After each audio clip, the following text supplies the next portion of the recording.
এখন আমি আছি সাদিয়া নার্সারিতে। সামনে যে কুল গাছগুলো দেখা যাচ্ছে এগুলো বীজ থেকে তৈরি হয়েছে। এগুলোর উপরে কলম বসানো হবে, জোড় কলম।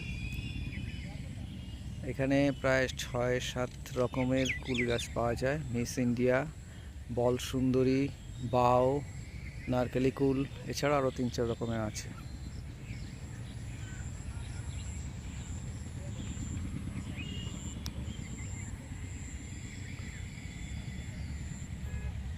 বেশ কয়েক বিঘা জায়গা নিয়ে নার্সারিটা তৈরি রয়েছে। দূরে যেগুলো দেখা যাচ্ছে যে আমগুলো, সেগুলো সব হচ্ছে মাদার প্ল্যান্ট।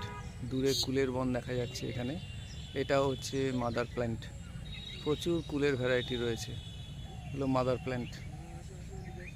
এছাড়াও ছোট ছোট চারা গাছ প্রচুর আছে। কাঁঠাল গাছ থেকে শুরু করে নানা ধরনের গাছ রয়েছে।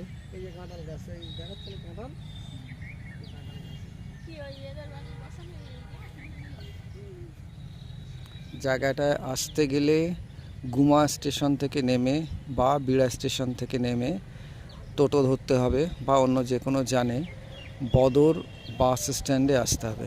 বদর বাস স্ট্যান্ড থেকে হেঁটে ৩ থেকে ৪ মিনিট একদম রাস্তার উপরে, অর্থাৎ বাস রাস্তার উপরেই, পিচ রাস্তার উপরেই নার্সারিটা রয়েছে।